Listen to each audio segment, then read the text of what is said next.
Hi guys, வணக்கம் and welcome to வெற்றி Tamil IPS academy. So இன்னைக்கான வீடியோ நம்ம என்ன பார்க்க போறோம்னு சொல்றதுக்கு முன்னாடி இப்போ நம்ம இன்ஸ்டியூட்ல பார்த்தோன்னா எஸ்ஐ மற்றும் பிசிக்கான ஆன்லைன் மற்றும் ஆஃப்லைன் கிளாஸ் அவைலபிளாக இருக்குது. ஸோ அது மட்டும் இல்லாமல் எஸ்ஐ மற்றும் பிசிக்கான டெஸ்ட் பேச்சஸுமே அவைலபிளாக இருக்குது. சரியா? ஸோ எஸ்ஐ டெஸ்ட் பேச்சு பார்த்தோன்னா ஜஸ்ட் 500 ரூபாய் தான். ஸோ இதில் வந்து பார்த்தோன்னா உங்களுக்கு 35 டெஸ்ட் கண்டெக்ட் பண்ணியிருக்கும். ஸோ வீக்லி ஒரு டெஸ்ட் கனெக்ட் பண்ணி நம்ம வந்து கொடுத்துக்கிட்டு இருக்கோம். ஸோ எல்லாமே பார்த்தோன்னா மிக்ஸ் பண்ணியிருக்கும். தமிழ் கொடுத்துருப்பாங்க. ஸோ ப்ளஸ் பார்த்தோன்னாக்கா லாங்குவேஜ் இங்கிலீஷும் கொடுத்துருப்பாங்க, ப்ளஸ் சயின்ஸ் கொடுத்துருப்பாங்க, சோசியல் கொடுத்துருப்பாங்க, மேக்ஸ், சைக்காலஜி, கரண்ட் அஃபேர்ஸ்னு சொல்லிட்டு எல்லாமே மிக்ஸ் பண்ண ஒரு கலவையாக தானே கிடைக்கும். அந்த டெஸ்ட் பேட்ச் வந்து உங்களுக்கு வந்து நாங்கள் வந்து கொடுத்துருப்போம். சரியா? கண்டிப்பாக யூஸ்ஃபுல்லாக இருக்கும். ஸோ அது மட்டும் இல்லாமல் பிசிக்கான டெஸ்ட் பேட்ச் பார்த்தோன்னா யுத்தம் செய் அப்படின்னு சொல்லிட்டு பிசிக்கான டெஸ்ட் பேட்ச் போயிட்டு இருக்குது. ஸோ இதுவுமே பார்த்தோன்னா எல்லா சிலபஸும் கம்பைல் பண்ணி ஒரு மெயின் எக்ஸாம் செய்கிற மாதிரி தான் கொடுத்துருப்பாங்க. ஜஸ்ட் 399 ரூபாய் மட்டுமே. 399 ரூபா பே பண்ணால் போதுமானது. ஸோ நீங்கள் தொடர்பு கொள்ள வேண்டிய தொலைபேசின்னு பார்த்தீங்கன்னாக்கா ஸோ 81222997. ஸோ இந்த நம்பருக்கு கால் பண்ணி டெஸ்ட் பேட்ச்சு இல்லைனா எஸ்ஐக்கான ஆன்லைன் மற்றும் ஆஃப்லைன் கிளாஸ், அந்த பிசிக்கான ஆன்லைன் மற்றும் ஆஃப்லைன் கிளாஸ் எதுனா ஜாயின் பண்ணிக்கலாம். ஓகே, ஸோ இன்னைக்கான வீடியோவில் நம்ம என்ன பார்க்க போகிறோம் அப்படின்னு சொல்லிட்டு முன்னாடி இப்போ வந்து பார்த்தோன்னாக்கா ஸோ ஆல்ரெடி நம்ம எஸ்ஐ டபுள் ஸ்டார் அப்படின்னு சொல்லிட்டு ஒரு டெஸ்ட் பேட்ச் சீரிஸ் தான் பார்த்துக்கிட்டு இருக்கோம். டெய்லிக்கும் ஒரு 25 கேள்விகள் அந்த வாக்கில் வந்து பார்த்துக்கிட்டு இருக்கோம். ஸோ இன்னைக்கு வந்து பார்த்தோன்னா எஸ்ஐ டபுள் ஸ்டாரில் கொஸ்டின் நம்பர் 11, கேள்வி நம்பர் வினா தொகுப்போட டெஸ்ட் நம்பர் 11வது கொஸ்டின்ல ஃபர்ஸ்ட் கொஸ்டின் வந்து பார்க்கலாம். சரிங்களா? வாங்க வீடியோக்குள்ள போகலாம். ஸோ வீடியோக்குள்ள போறது முன்னாடி பார்த்தோன்னா நீங்க என்ன பண்ணீங்கன்னாக்கா ஆல்ரெடி படிச்சு முடிச்சிருப்பீங்க. இந்த படிச்சு முடிச்சதை ஜஸ்ட் ஒரு ரீகால் பண்றதுக்காக ஒரு நேரமா எடுத்துக்கலாம். அப்படின்னா புதுசா நான் ரீட் பண்ணிட்டு இருக்கேன் அப்படின்னா உங்களுக்குமே இது கண்டிப்பா யூஸ்ஃபுல்லா இருக்கும். சரியா? ஓகே, பார்க்கலாம். கொஸ்டின் நம்பர் 1, நீதி நெறி விளக்கும் நூலில் கடவுள் வாழ்த்து உட்பட எத்தனை வெண்பாக்கள் உள்ளன?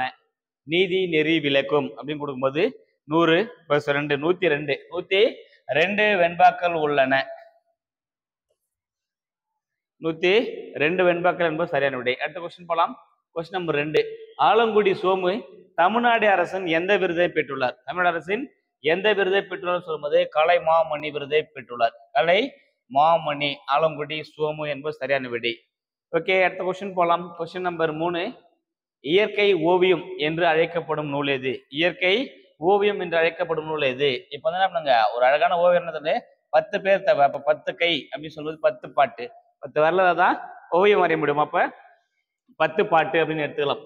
இயற்கை ஓவியம் இது வந்து பார்த்தோன்னா கல்வின்னு சொல்லும்போது இயற்கை இன்ப களம், இயற்கை இன்ப களம் அப்படின்னு கொடுக்கும்போது பார்த்தோன்னாக்கா இது கொடுத்துருப்பாங்க. இயற்கை வாழ்வெல்லும் அப்படின்றது திருக்குறள். இயற்கை பரிணாமம் அப்படின்னு கொடுக்கும்போது அன்பு பெருசா இருக்குன்னு சொல்லுவாங்கல்ல, அந்த மாதிரி பார்த்தோன்னா கம்ப ராமாயணம் அப்படின்னு போயிருப்பாங்க. சரியா? பெரிய புராணம் சொல்லும்போது அன்பு பெருசா வைக்கணும். அப்ப இயற்கை அன்புன்னு சொல்லும்போது பெரிய புராணம் அப்படின்னு போயிருப்பாங்க. கொஸ்டின் நம்பர் 4, ஓர் ஆரம்ப பள்ளி ஆசிரியரின் குறிப்புகள் என்ற நூலின் ஆசிரியர் யார் அப்படின்னு சொல்லும்போது ஆப்ஷன் பி, பி சா குப்புசாமி அவர்கள். பி சா குப்புசாமி அவர்கள். சரியா? அடுத்த கொஸ்டின் போலாம். கொஸ்டின் நம்பர் 5, திருத்தொண்ட தொகையின் ஆசிரியர் யார்?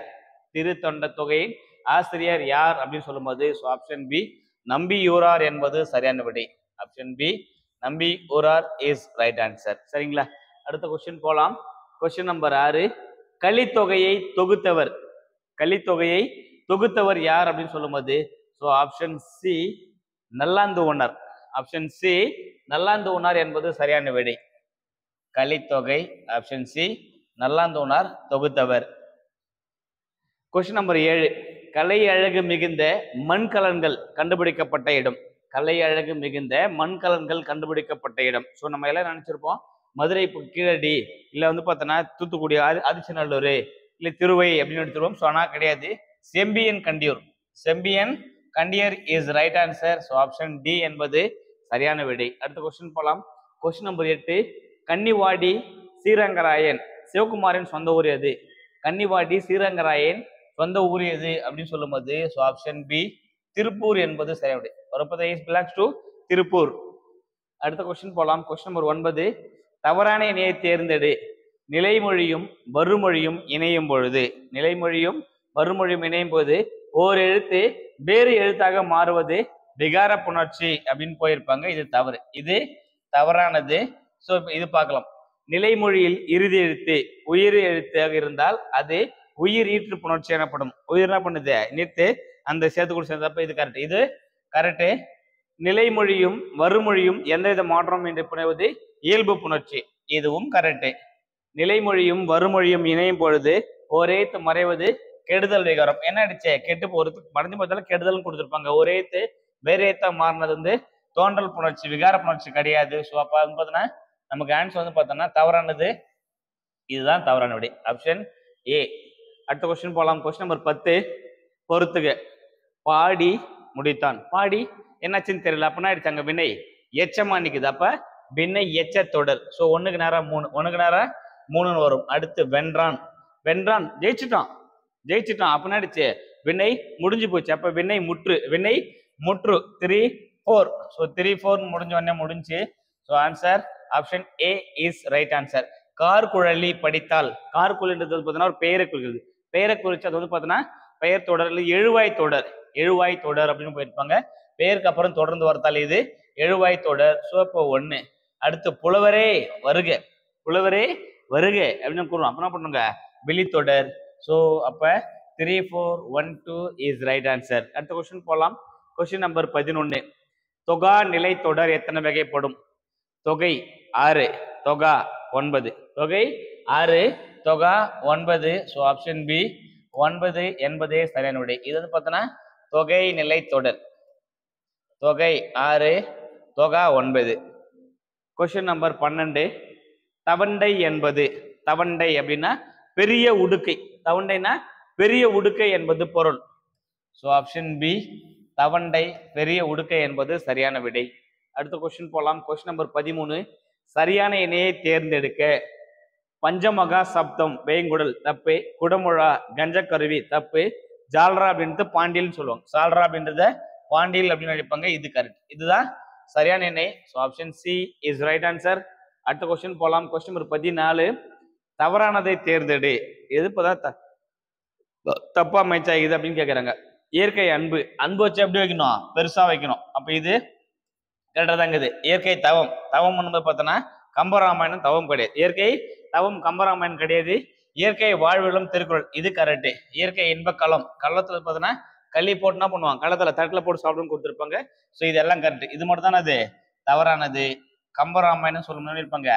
இயற்கை பரிணாமம் தான் இது கம்பராமாயணம். ஸோ இப்போ தவறானதா இது வெளியே போகுது. அடுத்த கொஸ்டின் போலாம். Question number 15. கலித்தொகை எத்தனை பாடல்களை கொண்டது? கலித்தொகை நாதகோந்தனால் தொகுக்கப்பட்டது. 150 பாடல்களை கொண்டது. 150 பாடல்களை கொண்டது. So option D is right answer. அடுத்த கொஸ்டின் போலாம். செடிமெண்ட்ரி என்றால் என்ன? செடிமெண்ட்ரி. செடிமெண்ட் அப்படின்னாக்கா படிய வைத்தல். செடிமெண்ட் அப்படின்னாக்கா படிய வைத்தல் என்று பொருள். சரியா? படிவு பாறை அப்படின்னு கொடுத்துருப்பாங்க. அதுதான் செடிமெண்ட்ரி. செடிமெண்டம் அப்படின்னு போயிருப்பாங்க. அடுத்து கொஸ்டின் நம்பர் 17. உலக மண்ணால். உலக மண்ணால கொண்டாடப்படுவது டிசம்பர் 5. டிசம்பர் 5 உலக மண் தினமாக அனுசரிக்கப்படுகிறது.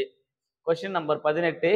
திணைப்பயிர்கள் பயிரிட ஏற்ற மண். ஸோ பொதுவாக திணைப்பயிர்கள் கொடுத்துருப்பாங்க. தானியங்கள் வந்து போகும்போது செம்மண்ணில் தான் நல்லா வளரும். செம்மண்ணில் தான் நல்லா வளரும். ஸோ திணை தானியங்கள் தானிய பயிர்கள் திணை பொருட்கள் கொடுத்துருப்பாங்க. So option C is right answer. வண்டல் மண் அப்படின்னு கொடுக்கும்போது வளமான வண்டல் மண். பணப்பயிர்கள் பொதுவாக பணப்பயிர்கள் சணல், கரும்பு, நெல் இதெல்லாம் விளைவித்து ஏற்ற மண் பார்த்தோன்னா வண்டல் மண். கரிசல் மண் அப்படின்னு கொடுக்கும்போது பருத்தி வளர ஏற்ற மண் கரிசல் மண். இது வந்து ரீகர் மண் அப்படின்னு அழைப்பாங்க. இது கரிசல் மண். சரளை மண் அப்படின்னு கொடுக்கும்போது மலை மண் அப்படின்னு போயிருப்பாங்க. துருக்கல் மண். மலை மண் துருக்கல் மண் போயிருப்பாங்க. இந்த சரளையில தான் என்ன விளைய போகுது? தேயிலை, காஃபி இதெல்லாம் வளர்ந்து பார்த்தோன்னா இந்த சரளை மண் ஏற்ற மண்ணாக காணப்படும். Question number 19. பௌதிக படிவு பாறைகளுக்கு எடுத்துக்காட்டு தருக. பௌதிக பாறைனா பவுடரா இருக்கும் சேர்ந்து பார்த்தீங்கன்னாக்கா மாக்கள். நம்ம கோலமாக்கள்ல யூஸ் பண்ணலாம். அந்த மாதிரி மாக்கள் தானே சொல்லுவாங்க பௌதிக படிவு பாறைகள் அப்படின்னு அழைப்பாங்க. Question number 20. புவியின் மேற்பரப்பில் காணப்படும் நன்னீரின் அளவு. இது பார்க்கணும். புவியின் மேற்பரப்பு இப்படியே உலகத்தை எடுத்துக்கலாம். உலகமா எடுத்துக்கலாம். ஸோ இதை பொதுவா என்ன பண்ணிருப்போம்னா இந்த 71% அது நீர். இது 29% பார்த்தீங்கன்னா நிலம். சரியா? இதுதான் பொதுவான கான்செப்ட். இப்போ இந்த நீரை எடுத்துட்டாக்கா 100%. இதுல என்ன பண்ணிருப்போம்னா ரெண்டா டிவைட் பண்ணிருப்பாங்க. ஸோ நம்ம இப்படி வச்சு இந்த பக்கம் வச்சுக்கலாம். ரெண்டா இப்படி எடுத்துக்கலாம். நீர் எடுக்கும்போது ரெண்டா டிவைட் பண்றாங்க. ஒன்று நன்னீர், இன்னொன்று பார்த்தோன்னா உவர் நீர். இந்த உவர் நீர் அப்படின்னு கொடுக்கும்போது 97 to 98%. 97%. இது பார்த்தோன்னா ஒரு 3%. ரவுண்ட் ஆஃப் பண்ணும்போது 2.8 தான் கொடுத்துருப்பாங்க. ரவுண்ட் ஆஃப் பண்ணும்போது 3%. இப்போ என்ன கேட்குறேன்னா நன்னீர் காணப்படும் நன்னீரின் அளவு எவ்வளவு, நன்னீரோட அளவு எவ்வளவு தான் கேட்குறாங்க. புவியின் மேற்பரப்பின் நன்னீரின் அளவு. இந்த நன்னீர் என்ன பண்றேன்னா மூணா டிவைட் பண்ணியிருப்பாங்க. ஒன்று மேற்பரப்பு நீர், இன்னொன்று பார்த்தோன்னா நிலத்தடி நீர், இன்னொன்று பார்த்தோன்னாக்கா பனியாற்று படுகை. இது கிட்டத்தட்ட பார்த்தோன்னா 68 பாயிண்ட் சம்திங். இது பார்த்தா நிலத்தடி நீர் வந்து 30%, 2 கோடினா இருக்கும் 98%. கிட்டத்தட்ட அரௌண்ட் 1 to 2% தான் இவங்க மேற்பரப்பு நீரை கொடுத்துருப்பாங்க. இது பொதுவான கான்செப்ட்.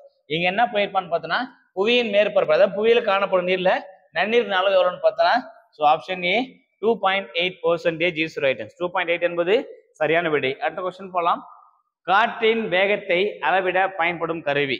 காற்றின் வேகத்தை கண்டுபிடிச்சா அதுக்கு பேரு பியோபோர்டு. பியோபோர்டு என்ற கருவி தான் காற்றின் வேகத்தை அளவிட பயன்படும் கருவி. சரியா? இதாவது இப்போ மீட்டர் கேட்டதா அனிமோமீட்டர், மீட்டர் போயிருந்தா அனிமோமீட்டர்னு போயிருப்பாங்க. இப்போ தெர்மோமீட்டர் அப்படின்னா என்ன கான்செப்ட்னா வெப்பநிலைமானி, வெப்பத்தை அளவிட பயன்படக்கூடியதான் தெர்மோமீட்டர். ஹைக்ரோமீட்டர் அப்படின்னா ஈரநிலைமானி, இது ஈரநிலைமானி அப்படின்னு போயிருப்பாங்க. சரிங்களா? அடுத்த கொஸ்டின் பாருங்க. Question number 22. புவியின் அதிகபட்ச வெப்பநிலை பதிவான நாள் எது? 1913 July 10. I think so 1913 July 10 என்பது சரியான விடை. ஸோ எவ்வளோ பதிவாயிருக்கும் அப்படின்னு பார்த்தோன்னா கலிஃபோர்னியாவில் வந்து பார்த்தோன்னா 56.7 டிகிரி செல்சியஸ். அமெரிக்கா கலிஃபோர்னியாவில் 56.7 டிகிரி செல்சியஸ் பதிவானதா ஒரு வரலாறு. இதுவே உலகில் பதிவான அதிகபட்ச வெப்பநிலையாக கருதப்படுகிறது. அடுத்த கொஸ்டின் போகலாம். Question number 23. வெப்ப குறைவு வீதம் அப்படின்னு சொல்லும்போது இது எவ்வளோன்னு பார்த்தோன்னா 1 கிலோமீட்டருக்கு அல்லது 1000 மீட்டருக்கு எவ்வளோ குறைன்னு பார்த்தோன்னா 6.5 டிகிரி செல்சியஸ், 6.5 டிகிரி செல்சியஸ் என்பது சரியான விடை. 100 மீட்டர் அல்லது 1 கிலோமீட்டருக்கு, 1 கிலோமீட்டருக்கு எவ்வளோ ரெடியூஸ் ஆகும்னு பார்த்தோன்னா 6.5 டிகிரி கம்மியாகுது. அடுத்த கொஸ்டின் போகலாம். கொஸ்டின் 24. தவறானதை தேர்ந்தெடு அப்படின்னு போயிருப்பாங்க. ஐசோ கெல்வின் அப்படின்னா சம வெப்ப கோடு, கெல்வின் வெப்பம். Okay, right answer. Iso them அப்படின்றது வெளிச்சத்துக்குரியது, இதுவும் கரெக்ட். ஐசோ பார் அப்படின்னா காற்று, அப்ப இதுவுமே கரெக்ட். ஐசோ ஐட்ஸ் அப்படின்னா சம மழை அளவு கோடுன்னு வந்திருக்கும். ஸோ அப்ப என்னது இதுதான் தவறானதா வெளியே போகுது. So option D wrong one. மீது எல்லாமே கரெக்ட் ஆகுது. அடுத்த கொஸ்டின் போகலாம். 25. செர்னோபில் அணு உலை விபத்து நடைபெற்ற ஆண்டு. இது வந்து பார்த்தீங்கன்னா செர்னோபில்னு சொல்லும்போது ரஷ்யாவில் செர்னோபில் அணு விபத்து போயிருப்பாங்க. ஸோ இந்த கொஸ்டினான சரியான விடை option D is right answer. 1986 April 26 என்பது சரியான விடை. சரியா? ஓகே. ஸோ இன்னைக்கு பார்த்த இந்த 25 கொஸ்டினுமே ரொம்ப யூஸ்ஃபுல்லான கொஸ்டின்ஸ் தான். ஸோ இன்னொரு வீடியோவில் மீதி 25 கொஸ்டின்ஸை நம்ம பார்க்கலாம். ஸோ தொடர்ந்து உங்கள் சப்போர்ட்டை கொடுத்துக்கிட்டே இருங்க. நம்ம டெய்லியும் வீடியோ போட்டுக்கிட்டு தான் இருக்கும். ஸோ இது யாரோ ஒரு வகையில் பார்த்தா ஏதோ ஒரு வகையில் யாரோ ஒருத்தோட வெற்றிக்கு பயன்படுறதா எனக்கு சந்தோஷம் அப்படின்ற மைண்ட் செட்டில் தான் நம்ம வந்து போட்டுக்கிட்டு இருக்கோம். ஸோ நீங்கள் தொடர்ந்து உங்கள் சப்போர்ட்டை கொடுத்துக்கிட்டே இருங்க. நாங்களும் எங்கள் சைட்லேருந்து உங்களுக்கு வந்து பார்த்தோன்னா ஆதரவு கொடுத்துக்கிட்டே இருக்கிறோம். ஸோ தொடர்ந்து இணைந்திருங்கள், பயணிப்போம் அரசு அதிகாரிகளே. வெற்றி தமிழ் ஐபிஎஸ் அகாடமியுடன். நன்றி, வணக்கம். Thank you so much.